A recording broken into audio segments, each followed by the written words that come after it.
How immersive is this ride really? Today, we're putting it to the test. Welcome to the Ride Report, the series where we break down every attraction scene by scene and put the ride to the test. Throughout the ride, we'll be awarding immersion points for everything that adds to the experience. Incredible sets, immersion point. Amazing effects, immersion point. Great music, queue design, thrills, storytelling, even more immersion points. So, by the end of today's ride report, we'll know exactly how well Harry Potter and the Forbidden Journey holds up. And before we begin, let me know down in the comments what attraction you want to see featured next. I'm Nolan, this is World of Immersion, and this is your ride report.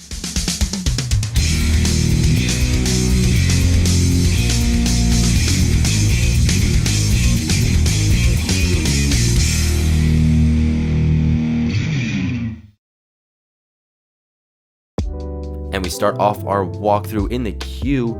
I love this front entrance. Walking through the gates of Hogwarts, this entrance is still one of the best out of any theme park ride. Absolutely deserves a point. The queue then immediately splits into two lines for absolutely no reason. That being said, you do have movie props and references on not one but both sides of you here. That's definitely going to get a point. I guess we've decided to put test seats super deep into the queue now instead of out front of the ride. This outdoor queue being almost entirely shaded is incredible. This absolutely deserves a point. One of my favorite things about this outdoor queue for sure. Who cares about theming? If it's shaded, that's absolutely deserving of a point.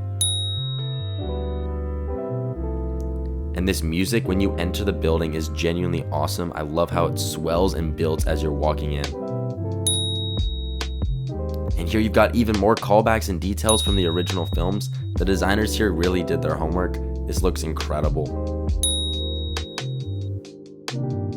These moving portraits still look really, really good. Somehow Universal made better moving portraits on a ride that was made 10 years earlier than the ride that just opened in Orlando. Looking at you, Harry Potter and the Battle at the Ministry. And this portrait gallery might honestly be one of my favorite rooms in the entire queue. There's so much to look at and it looks super tall. And then we move into this room with Dumbledore on a projection screen, completely breaking us out of the illusion. And look, we've got screens here again. But at least this classroom is genuinely awesome and kind of makes up for it. It's a really big scene and one of my favorite rooms in the queue.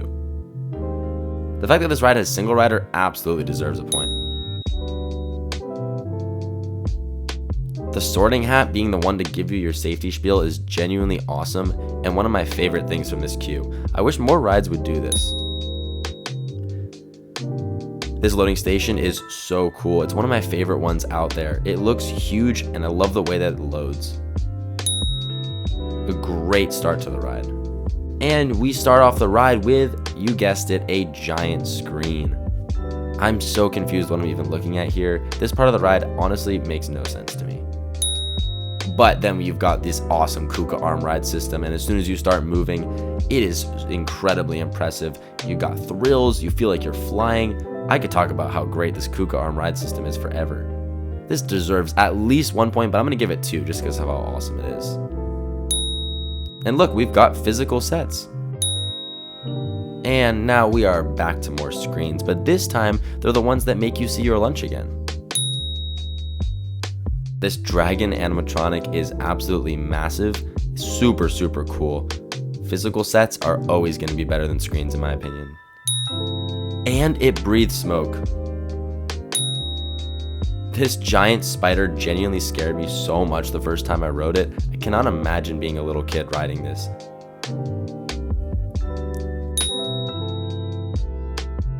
This random little screen of Hermione makes no sense here.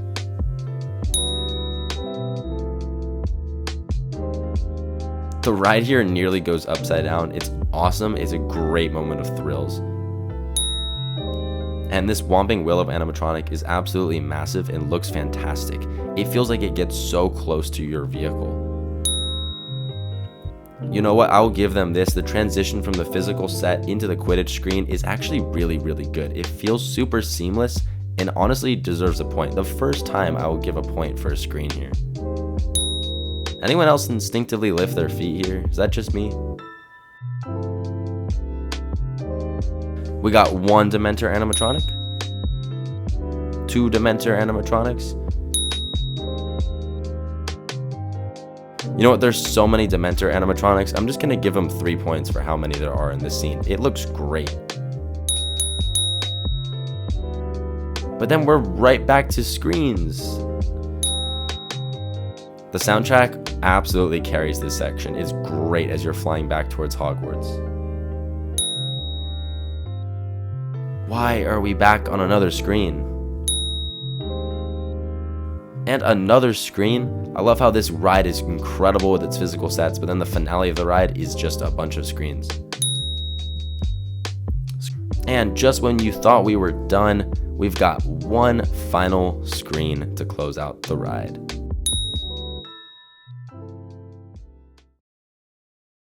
So, how did Harry Potter and the Forbidden Journey do on today's ride report? With its total score, minus what we take away, here's today's final ride report. Hey, that's not too bad. Despite showing its age in some of the screen-based scenes, Forbidden Journey is still one of the most ambitious and immersive dark rides ever built.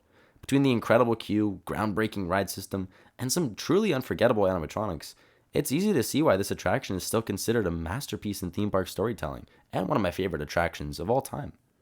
That's all for today, but like I mentioned before, comment down below what ride you want to see us cover next. Thank you so much for watching World of Immersion, have a great rest of your day, and as always, we'll catch you in the next video.